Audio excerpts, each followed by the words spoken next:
My name is Dorothy Hawkins Bryan. My age is 102. I was born November 19th, 1922. Thank you, Miss Bryan. Tell us your growing up experience. What was it like growing up? Well, I don't know. We were the youngest, my twin sister and I. And of course, we grew up partially here in New Bern and partially in East Orange, New Jersey. And it was pretty normal childhood. Okay, so what about your schooling experiences? What was it like growing up during your time, and how did you experience school life from elementary to high school? How was that like? Well, we started school here in New Bern, North Carolina. We moved when I was in 2nd grade to New Jersey, and most of my elementaries was done in East Orange, New Jersey. But then we moved back just as I was ready to go to high school. And at the time, when you finished 7th grade, you went to high school. So we were in 7th grade when we moved back to New Bern. So during your time of schooling, given the civil rights movement and segregation, as a child, was that something you thought about? Well, as a young child, most of my elementary schooling was done in New Jersey, where schooling was already integrated where I went. But then when we came back to New Bern, I was just about ready to go to high school, because at that time 7th grade was as far as you went and you were in high school. But when we came back, as I said, I was about ready to go to high school, and of course it was not integrated at the time. And it wasn't integrated even when I finished high school. So you went to a black school and they went to the other schools. And you accepted that at the time. Schools were just not integrated.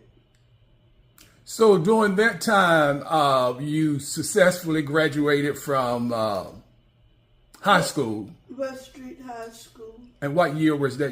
1944. 1944. Mm-hmm. And so what happened after high school? What was your impetus for wanting to receive more? Didn't you graduate in 1940? What did I say, 44? Mm-hmm. No, that was college. 40 was my high school. I went in there. Okay, so after high school, what was next for you school-wise? Well, I just wanted to get more, and of course I got a scholarship to North Carolina College for Negroes at that time.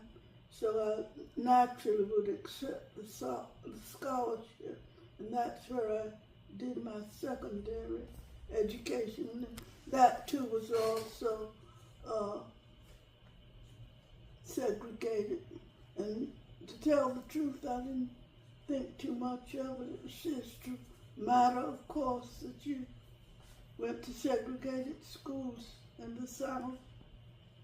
So after Central, graduating from Central, North Carolina College for Negroes, what took place after your graduation? You come back to New Bern, or? I came back to New Bern and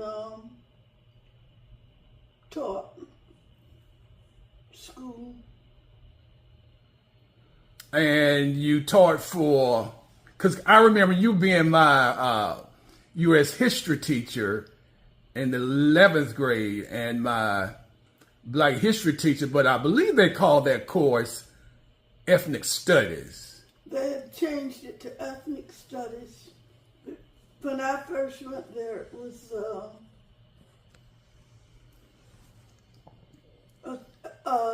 what was it called? Well, it was just African American studies when I went, and then they changed it to ethnic studies.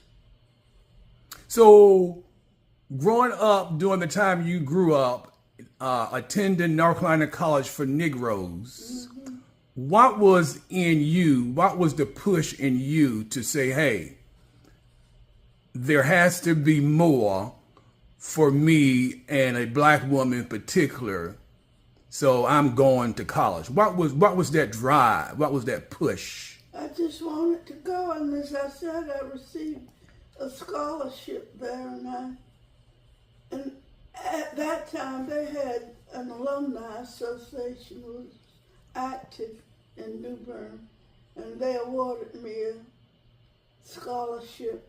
They gave scholarships each year from the alumni association, and I received one. So that's, encouraged me even more when you're offered a scholarship. So during that time of high school and college, were there any occasions where perhaps you were made to feel less than or not capable given the climate that America was in at that time? Well, to tell the truth, that when I finished, you just accept it. You never bothered to question it that much. But then that push came with